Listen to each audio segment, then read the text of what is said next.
Today on the channel I'm going to show you 3 arpeggios that I think are really important and will hopefully kickstart your playing and bring you to the next level.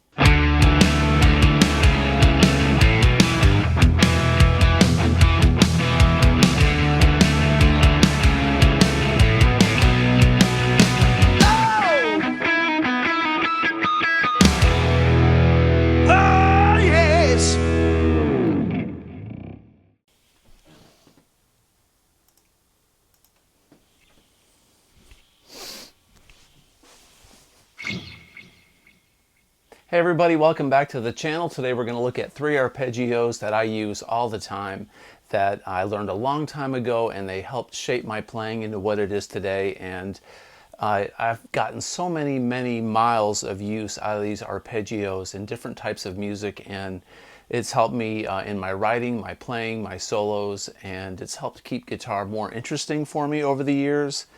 Plus it's a lot of fun. So let's take a look at it. I'm going to show you a 2-octave major arpeggio, a 2-octave minor arpeggio, and a diminished arpeggio, and show you how you can use these in musical situations and scenarios to make your playing sound a lot different if you're stuck in a rut. Okay, so we're going to start in the key of A. All right, so we're going to do A major, A minor, and A diminished. So in A major scale is like this.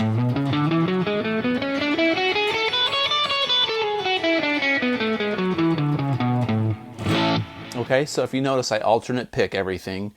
Sometimes I'll hammer on, slide into things. It just kind of depends on the run, right? So we're going to take this A major arpeggio, or A major scale that I broke into a 3-octave, 3 notes per string position. We're going to break this into an arpeggio that sounds like this. Okay, so what I'm doing is breaking this into 1, 3, 5. We've got an A, a C sharp, and an E. And then we repeat A, C sharp, E throughout this arpeggio. And we're going to end up here on this high E on the 12th fret, okay? So,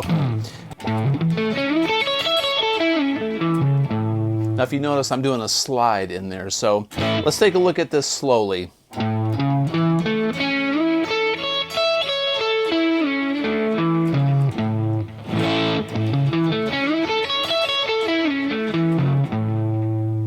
There's a lot of different ways you can do this. You can alternate pick, you can do pull-offs, hammer-on, slides. I'm not here really to give you any advice on that because it really depends on the feel and the speed and the way that you want this arpeggio to sound. But this arpeggio here is great because you can move, if you move it up 2 steps, or 2 frets, 1 step up to a B.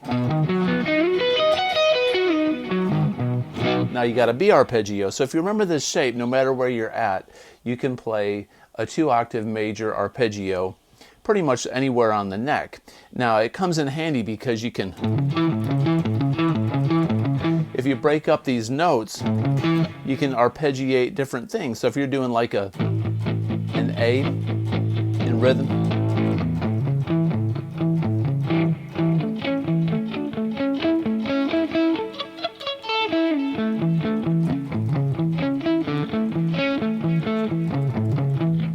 it unlocks string skipping and basically the notes within this triad, the A major triad, and you can use it throughout the fretboard.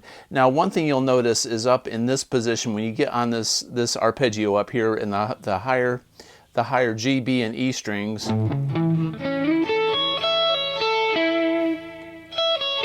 it makes an A chord up here, which is like a D. So you can also go,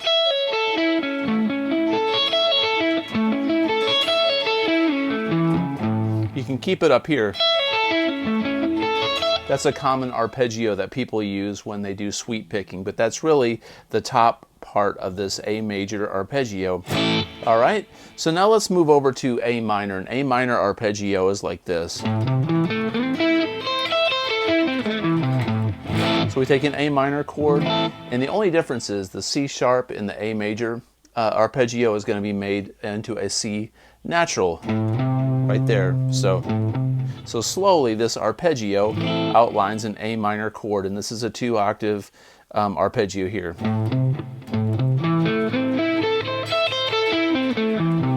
Even slower.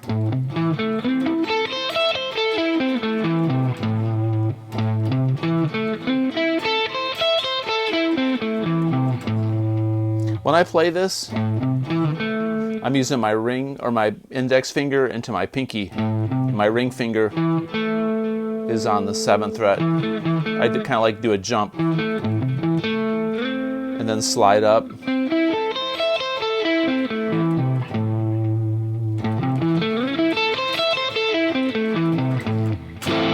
Then the major.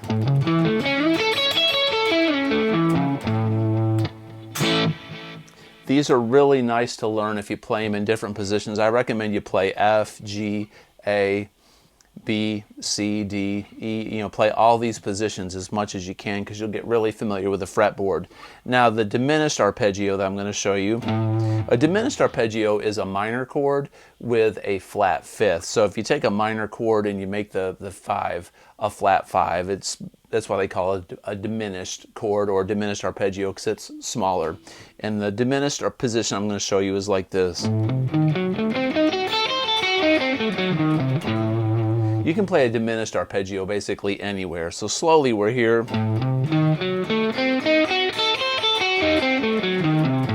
Even slower.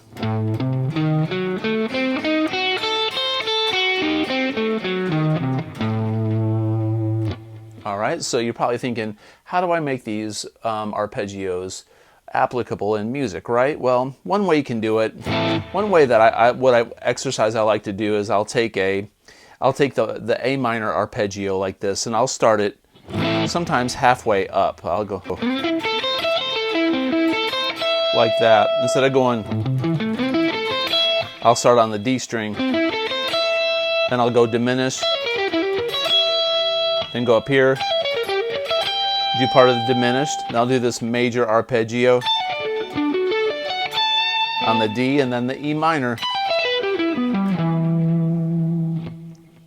So I went from A minor to E minor, so slowly.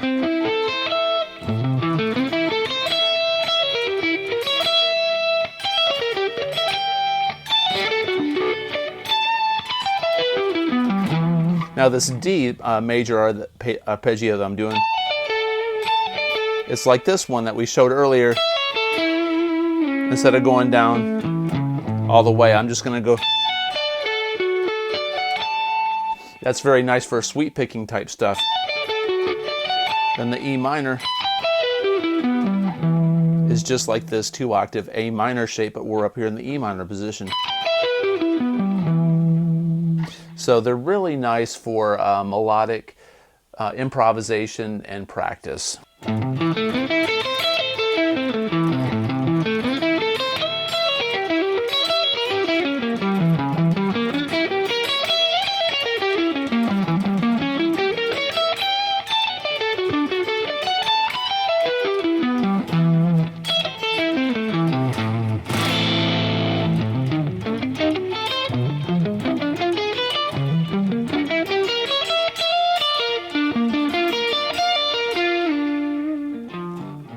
When you end on an A minor chord, for instance, it makes a great ending.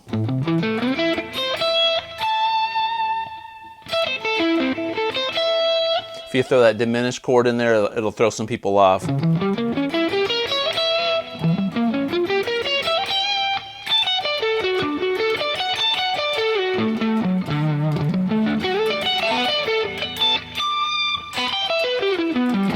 These are hard to do. I mean, you got to get really precise.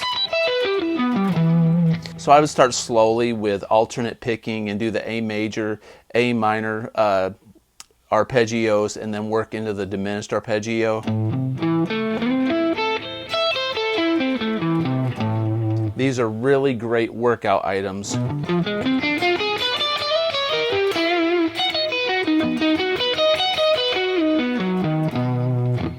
They really make you think, and they will help you outline songs and chord structures. And if you want to sound a little bit like Yngwie or neoclassical stuff, this is a great starting point.